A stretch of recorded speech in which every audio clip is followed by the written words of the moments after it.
Hey, what is up, guys? It is your boy Kingdom Soldier, and I'm back again with another commentary.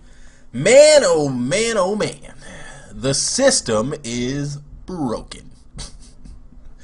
But the system is not just MLG. The system is three separate entities that are trying to work for their individual goals, and it's not working. It's like the Democrats trying to do what they need for the Democrats to get the White House back, or to get the White House again, and the Republicans doing what the Republicans need to get the White House again. Nobody is worried about little old American, Johnny Q American, like me and my family, nice little middle class family, that are at the whim of these two groups of people that just keep arguing and can't get along. Can't we all just get along?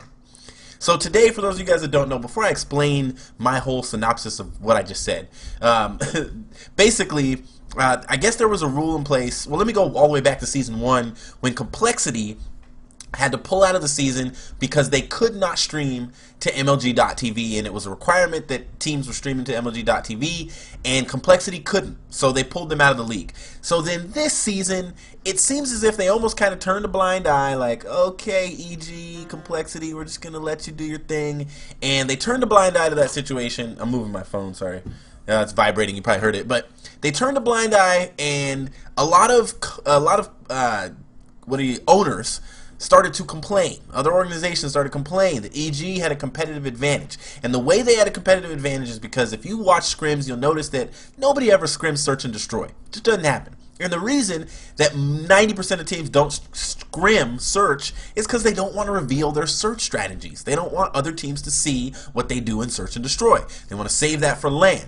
With the creation of the league, search and destroy strategies had to come into play. You had to use some of them at least if you wanted to win. And you want to win because you don't want to be one of those teams that gets kicked into the amateur bracket and doesn't make it to the professional bracket in the playoffs. And so in the playoffs is where you get some big bucks. And so a lot of teams now have to use some of those search and destroy strategies. They got to do whatever they can when they're playing online so that they can win, so they can have a higher seeding.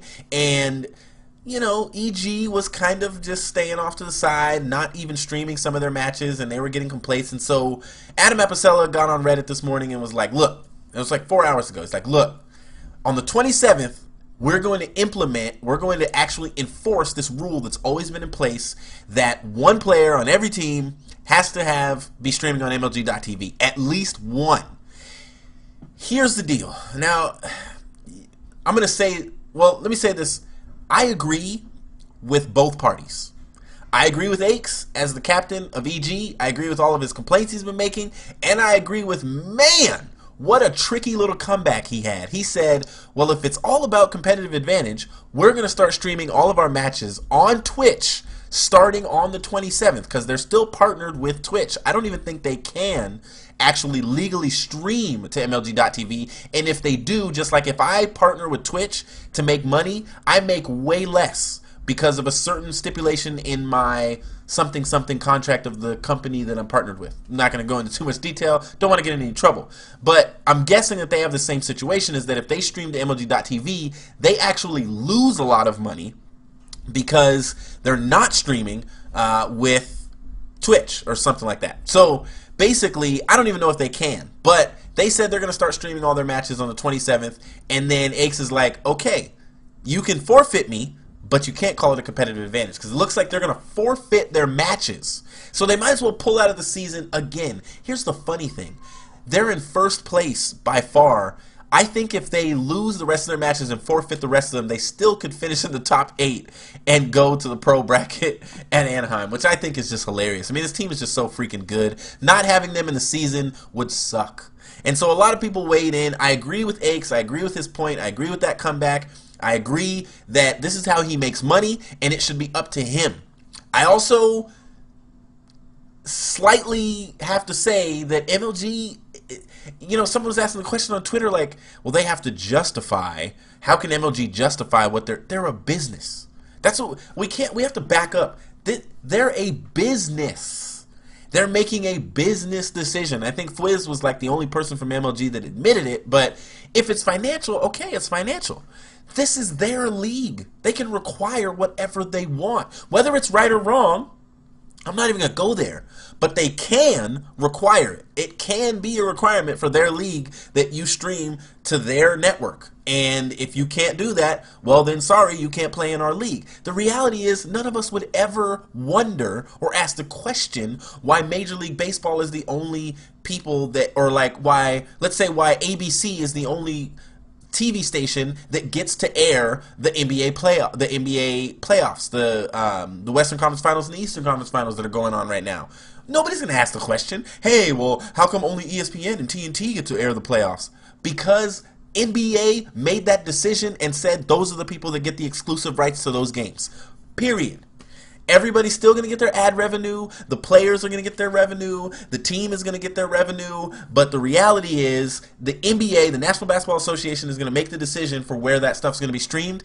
And you can complain about it in the closet, but you're not going to get on Twitter and be like, you know, you're not going to see LeBron like, man, I just wish that, you know, they could play these games on my home network in Ohio because I could make, you know, some money. It's just not going to happen. The reality is, it's MLG's league, and they have the right to do what they want to do. Now, there's a way bigger problem here.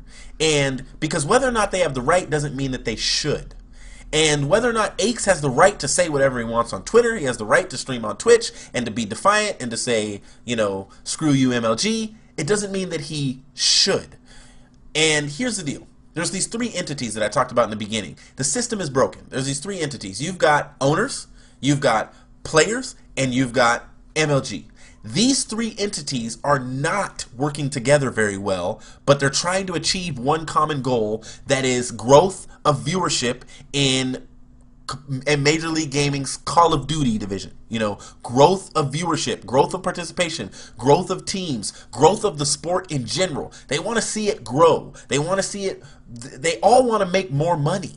You know, professional players want to make a living. They want to make a salary off of this. You know, you see someone like Tipsy who never in a million years would have imagined that he'd be playing video games for a salary, for money? What? He didn't even imagine that was possible. He was just playing for fun. And now he's a professional player. And the reality is that all these things that have been created, it has a tendency of being threatened by a lot of these beefs that come up between these three entities. And you've seen recently, you've seen owners go at each other because of poor decisions that MLG made or poor decisions that other owners made. Like when Optic got two teams, there were owners that were pissed because when Optic got two teams, Justice Pro, Big Snacks, lost his team. Now, regardless of whether or not he got on the phone with Hex and said, this is how much money you need to buy out their contracts or whatever, regardless, heck, Big Snacks got the short end of the stick. I mean, how many people are watching, you know, BL Fire, and how many people are watching his players compared to who's watching Killa and the players that he had, like Killa and Neslo and Miracles and Ricky. You know, he had a team that would have made a lot of MLG.TV money for him and his organization, Justice Pro. And so there's a lot of, and we're not even, the sponsors, they're just outside of this whole circle.